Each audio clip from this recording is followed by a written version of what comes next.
Bonjour tout le monde, vous le savez, Moselle Gourmande vous invite à réaliser votre propre recette sur le plateau de l'émission cette semaine. Pierre Consiglio, un jeune médecin de 20 ans, va faire chauffer les fourneaux. Je m'en vais le chercher tout de suite, lui ramener le fameux tablier. J'ai hâte de voir ce qu'il va nous concocter. Allez, c'est parti!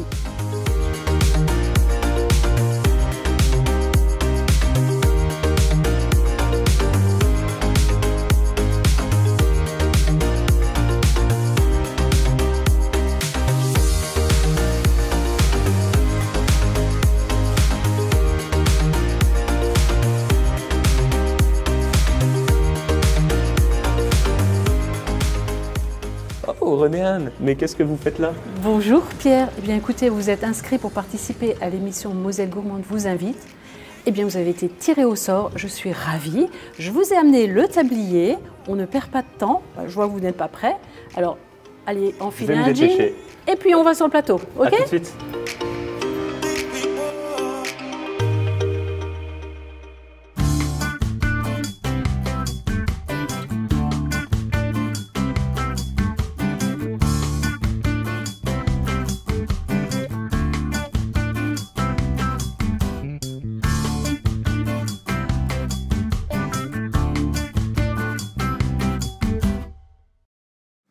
À mes côtés, Pierre Consiglio. Eh bien voilà Pierre, nous y sommes dans cette fameuse cuisine.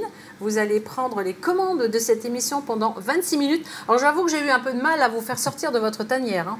J'avoue que c'était un peu compliqué, mais maintenant on y est, on peut se mettre au travail. Très bien, alors vous, le passionné de cuisine, qu'allez-vous nous concocter?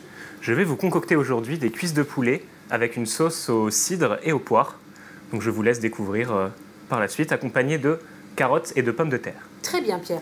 Alors avant de commencer la recette, je vais énumérer les ingrédients qu'il vous faut donc pour faire cette fameuse recette de cuisses de poulet, sauce, cidre et poire. Alors là, ce sont des proportions pour 2 personnes. Il vous faut 2 cuisses de poulet, 2 carottes, 6 pommes de terre, un verre de cidre, 5 centilitres de calvados, 5 centilitres de miel, du poivre, du sel et du piment. Je n'ai rien oublié Pierre? Vous n'avez rien oublié, René-Anne. Alors allons-y. Donc on va commencer tout d'abord par la préparation des légumes. Donc il faudra les découper en petits bâtonnets. Oui. Donc là, vous êtes déjà avancé, on a déjà préparé quelques-uns avant. Et donc tout facile, hein, évidemment, éplucher une carotte, vous le faites avec l'économe. C'est ça. Voilà. Pour les pommes de terre, je préfère garder la peau. Ah ben on verra tout à l'heure les pommes de terre, hein. Pour l'instant, on en est aux carottes. Voilà. Très bien, donc là, des petits bâtonnets, rien de très compliqué.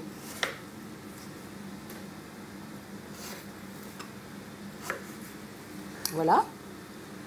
Donc ça, c'est fait. Et maintenant, on attaque les pommes de terre. Pommes de terre. Alors, vous avez choisi, Pierre, une variété particulière pour ces pommes de terre parce que vous allez les mettre au four, c'est ça? Donc, il faut que ce soit quand même des pommes de terre avec une chair assez ferme. Et vous avez choisi donc... Des charlottes pour cette recette. Tout à fait. Donc ça, c'est les pommes de terre qui sont tout à fait adaptées à la cuisson au four. C'est ça, elles garderont une bonne texture après cuisson et sera donc plus agréable qu'une pomme de terre à la chair plus molle. Voilà, alors on peut voir, vous les avez donc coupées, vous avez choisi même les plus petites et donc coupées aussi en bâtonnets, enfin un peu plus grossièrement on dira. C'est ça, un peu plus grossièrement.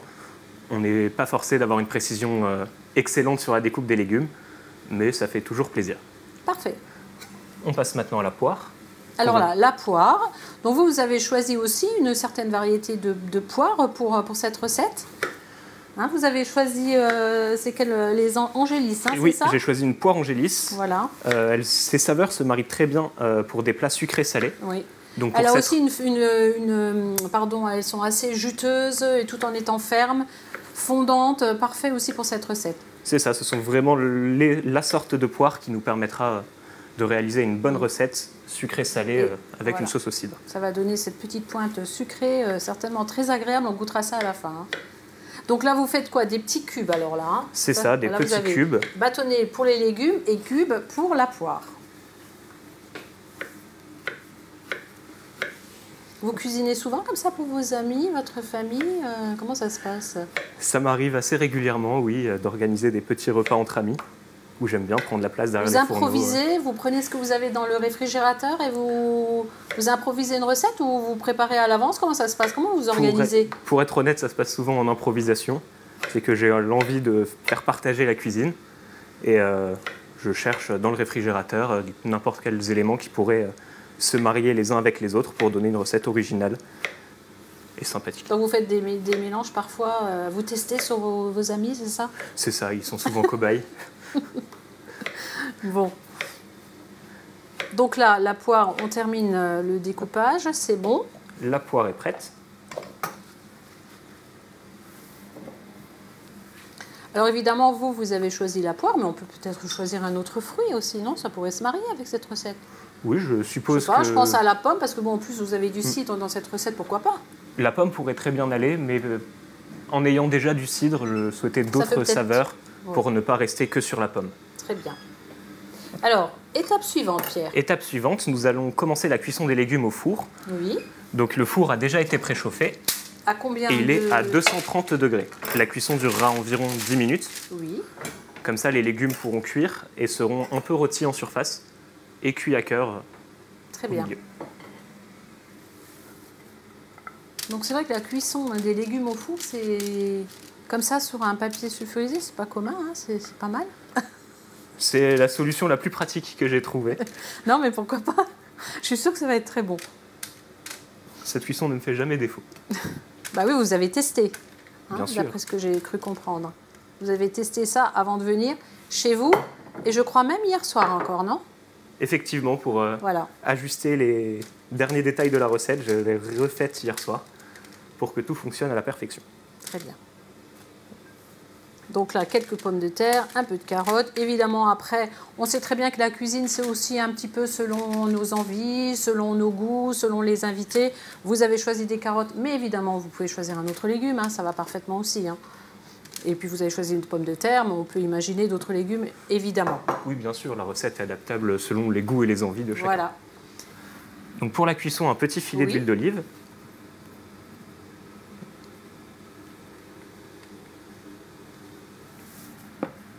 Et on peut assaisonner avec du sel et du poivre. Très bien. Donc là, vraiment, rien de compliqué. Un peu de sel, un peu de poivre, de l'huile d'olive. Et on met tout ça dans le four pendant, vous m'aviez dit, une dizaine de minutes. Une dizaine de minutes environ. Très bien. Alors allez-y. Rappelez-nous encore la température. 230 degrés. 230 degrés. Alors, les légumes sont prêts. On attend la cuisson. Maintenant, nous allons passer à l'étape, la sauce, le poulet. Nous allons passer à la sauce au cidre pour qu'elle puisse réduire pendant que nous préparons le poulet. Alors, allons-y. Donc pour cela, nous prenons du cidre brut. Oui. Environ 40 centilitres de cidre brut. D'accord. Donc ça va apporter cette petite pointe d'acidité que vous voulez apporter à la recette. Cette pointe d'acidité et de pommes également. Et pour cette sauce, nous ajoutons également du miel qui va contrer l'acidité du cidre et ajouter un côté sucré et moelleux à la recette. Sympa. Donc là, est-ce qu'il faut... Vous devez... À quelle température? Il faut la porter à ébullition. Ah, d'accord, donc au maximum. On peut la mettre au maximum pour réduire par la suite. Voilà, pour le réduire, pour que ça donne... Une légère ébullition, et c'est l'idéal. Pour que ce soit peut-être un peu plus sirupeux à la fin, c'est ça? C'est l'objectif. Pour réduire au maximum, très bien. Donc on peut mettre 3 cuillères à café de miel. Donc là, vous avez choisi un miel de fleurs, hein, c'est ça? C'est exact. Ça ajoute un côté floral à la préparation et qui est, je trouve, le plus adapté pour cette recette. Parfait. Donc là, on va laisser gentiment réduire. Et nous pouvons déjà ajouter les poires à la préparation. Pardon. Je me suis dit pommes, mais il y a des pommes dans la recette. Non, je crois pas. Donc les poires, non, je plaisante, je vous embête. Donc là, nous avons le cidre, 3 cuillères donc, de miel de fleurs, mais évidemment, on peut choisir. Après, il y a des multitudes de miel. Hein. Il y a cassia, il y a sapin. Mais vous avez choisi celui-ci, vous le disiez, pour apporter une note florale. Et les poires. Donc maintenant, on laisse ça gentiment réduire. La sauce réduite, on peut passer à la préparation du poulet. Voilà. Alors là, c'est le moment crucial de la recette parce qu'il faut désosser la cuisse de poulet. Alors vous n'êtes pas boucher, hein, donc, mais vous savez quand même désosser une cuisse de poulet. Alors vous allez bien nous expliquer. Alors j'ai trouvé de nombreuses techniques. Ne vous coupez pas, Pierre, s'il vous plaît, je n'ai pas de Pas de souci. Donc pour désosser une cuisse de poulet, il va falloir longer l'os tout le long de la cuisse pour ensuite dégager la chair qui est autour. Oui, alors le but, c'est aussi de récupérer un maximum de chair. Hein. Donc toujours bien longer, j'imagine, l'os. C'est ça, il faut être au plus près de l'os. Pour garder un maximum de chair, oui, tout à fait. Hop. Là, on commence par enlever l'excédent de peau. Oui. Pour avoir un plan de travail plus pratique. Et on peut commencer l'incision suivant l'os.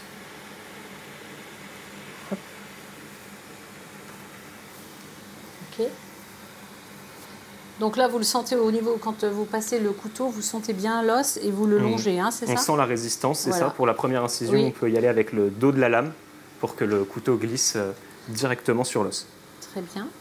Ensuite, on gratte autour de l'os pour le dégager au maximum. Ouais, c'est minutieux quand même à faire. Il faut avoir un bon couteau. Effectivement. Et je vois que vous avez un bon couteau.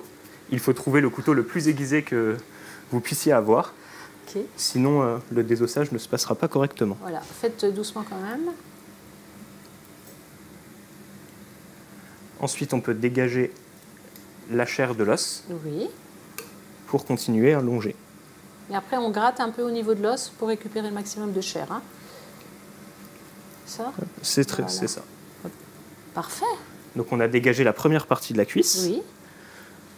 Maintenant, on peut passer à la seconde partie, qui est un peu plus délicate. Alors allez-y, expliquez-nous en même temps ce que vous faites. Donc là, je recherche l'os avec ma main pour avoir une idée d'où il se trouve, pour ensuite pouvoir inciser directement dessus. Oui, on a senti un léger craquement d'os. C'est l'os du haut de la cuisse. Pardon. Ce n'est pas un problème.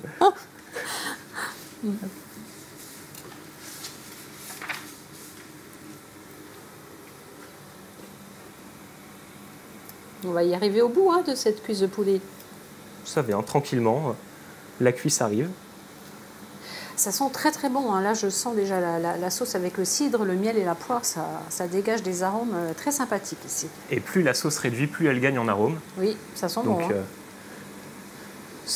On peut la laisser un peu plus qu'une dizaine de minutes si on veut que la sauce infuse vraiment longtemps. Bien sûr. Mais ce n'est pas nécessaire. Le minimum 10 minutes. Minimum 10 minutes. Voilà, on n'a pas besoin de trop surveiller non plus. On n'oublie pas qu'on a les légumes dans le four, hein, Pierre. Hein. Oui. Donc, je pense que ça devrait aller. Là, on est en début de cuisson, pas besoin de regarder. Ça ne risque pas de brûler. Hop. Et donc ensuite, on dégage le deuxième os de la cuisse. C'est le long du pilon et ensuite c'est le contre-pilon.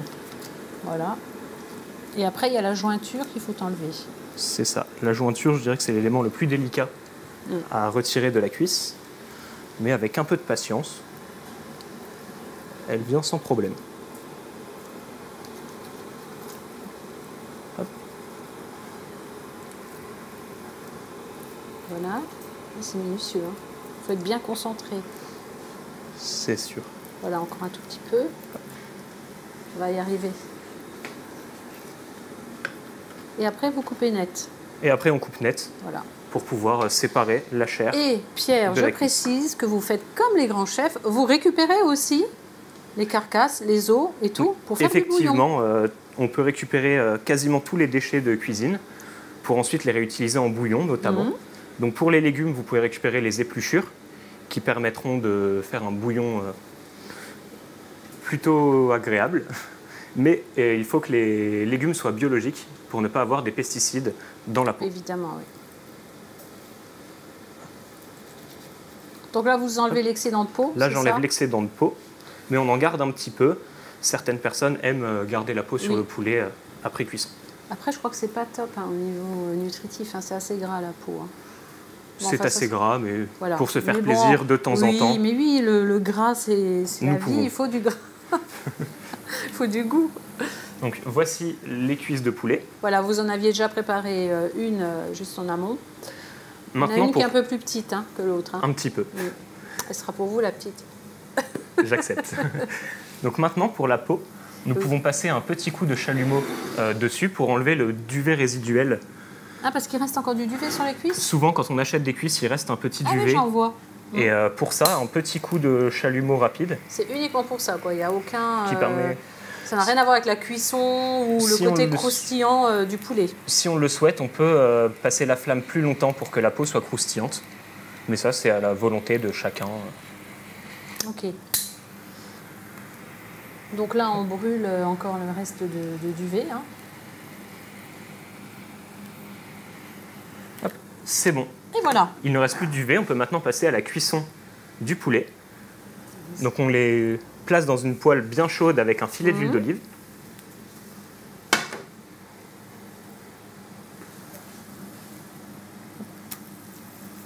Alors en général, le poulet, les cuisses de poulet, ça se mange quand même plutôt doré. Il faut qu'il y ait une jolie coloration. Tout en gardant quand même, il faut que ce soit assez cuit sans être trop cuit parce que le poulet, c'est une viande qui sèche très vite. Et il faut faire attention, c'est ça? Trop cuire le poulet, il ne sera plus agréable en bouche. C'est pour ça également qu'on rajoutera la sauce en fin de cuisson pour que le poulet ne soit pas sec et reste tendre et moelleux pendant la préparation. Très bien. Donc on peut jeter un coup d'œil aux légumes. Alors jetons un petit œil sur nos légumes. Comment ça se passe? Ça a l'air pas mal. Les légumes sont bientôt cuits. Oui. On peut les laisser encore 1 ou 2 minutes. Oui.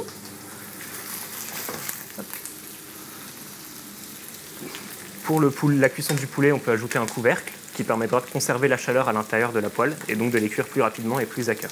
Très bien. Donc là, que reste-t-il encore à faire dans cette recette? Maintenant, il faut effectuer la réduction de la sauce, donc attendre gentiment qu'elle réduise. D'accord. Ensuite, finir la cuisson du poulet avec la sauce et sortir les légumes. Très bien. Alors juste une question, là vous avez une autre bouteille à côté du cidre. Alors cette bouteille, c'était pour la petite surprise en fin de cuisson du poulet. C'est du Calvados, donc un alcool de pomme issu en distillant du cidre. C'est de l'eau de vie un peu du cidre, voilà, c'est de Breton. C'est de l'eau de vie de Normandie, le Calvados, et qui nous permettra de flamber le poulet pour ajouter encore des arômes à notre préparation. Très bien, donc ça on le fera à la fin. On le fait d'ici quelques minutes, on attend que la première phase du poulet dore, ensuite on le retourne. Tout simplement. Et après on pourra le flamber. Donc la recette est terminée, Pierre? Il n'y a plus qu'à attendre les cuissons, c'est tout. Il n'y a plus qu'à attendre les cuissons, je vais pouvoir retourner le poulet très prochainement. Retournez-le, qu'on puisse voir juste la belle couleur dorée. Ouais. Encore peut-être un petit peu, non? Encore peut-être un petit peu, Je ne sais pas, hein, c'est pas moi qui cuisine. J'ai gardé je garde parfois quelques trucs et astuces de tous les chefs qui passent dans cette émission, évidemment. Hein, mais par contre, le petit, là, on le voit, il est bien doré. Le petit est déjà bien doré. Le grand, le laisse encore peut-être un tout petit peu cuire, hein, côté peau. Hein. Oui, on peut le laisser côté peau encore un petit peu. Oui, voilà, tout à fait. Très bien. Eh bien, écoutez, Pierre, on va attendre que toutes ces cuissons se terminent. Et évidemment, pour accompagner ce plat, il nous faut un bon vin. On est d'accord? Effectivement. Et pour ça, nous avons un spécialiste, c'est notre caviste Patrick Bertrand de l'établissement 20 sur 20 à Marly. Il va nous conseiller quelque chose de sympathique.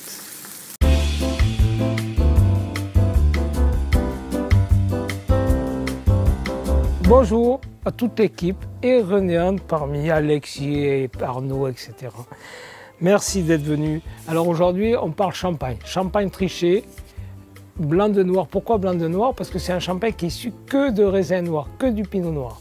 Et ça va vous faire des champagnes légèrement teintés, mais ce n'est pas de rosé, c'est quand même un blanc de noir 100%.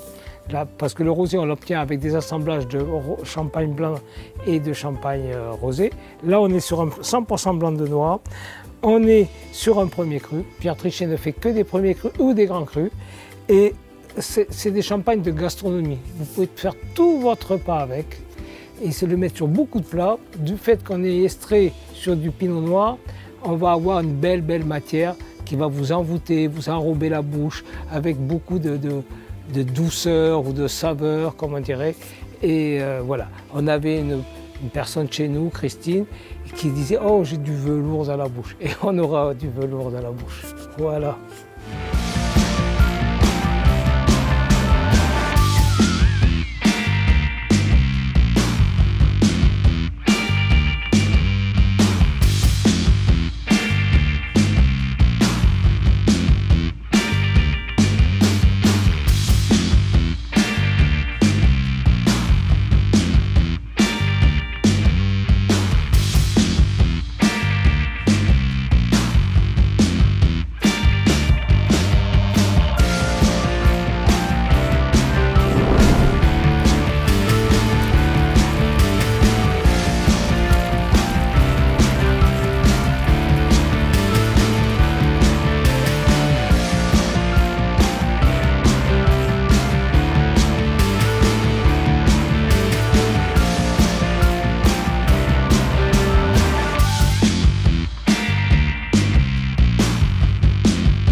Pierre, alors on a vu dans le petit clip, vous avez fait du chaud avec votre flambage. Hein. Franchement, c'était magnifique. Vous avez fait de belles assiettes. Faites-nous un petit rappel. Donc en rappel, il s'agit d'une cuisse de poulet avec une sauce au cidre et aux pommes accompagnée de ses légumes. Très bien, alors les légumes, vous les avez donc cuits au four. Et alors on voit bien dans cette assiette, cette sauce donc, qui a été préparée avec le cidre, qui a donné donc ce côté sirupeux donc avec la réduction. C'est ça, une réduction de 10 minutes au moins suffit à avoir une texture sirupeuse en mélangeant le miel et le cidre. Parfait, alors ça c'est un plat vraiment tout à fait accessible et parfait quand on invite des amis ou la famille, c'est très bien. Vous les régalerez à coup sûr. Très bien. Alors, l'émission n'est pas tout à fait terminée. Pierre, vous la connaissez, puisque pour avoir relevé le défi, l'autre partenaire, la table aux 1000 façons, vous offre ceci. Regardez. La table aux 1000 façons de Metz a le plaisir de vous offrir ce superbe service à fondu. Doté d'un caclot en fonte, vous êtes à présent parfaitement équipé pour réaliser les meilleurs fondus de votre vie. Un indispensable de qualité professionnelle qui régalera tous vos convives. La table aux 1000 façons, matériel et ustensiles professionnels de cuisine à Metz. Et bien voilà, l'émission est terminée, Pierre. Merci beaucoup. On a passé un très bon moment avec vous. C'est très sympathique d'avoir relevé ce défi. Merci à vous, René-Anne. C'était un réel plaisir. J'espère peut-être vous retrouver une autre fois. Pourquoi pas avec une autre recette que vous pouvez imaginer et préparer pour venir la refaire sur notre plateau. Ce serait sympa. Je pourrais essayer de me mesurer une nouvelle fois à Moselle Gourmande. Très bien, merci beaucoup. Si vous avez également envie de participer à l'émission Moselle Gourmande vous invite, eh bien vous allez sur notre site, vous vous inscrivez tout simplement sur notre site moselle.tv. Je vous souhaite une très belle semaine gourmande et on se retrouve évidemment comme d'habitude samedi prochain à 11h30. Bonne semaine. On va goûter, Pierre ? Allons-y. Allons-y.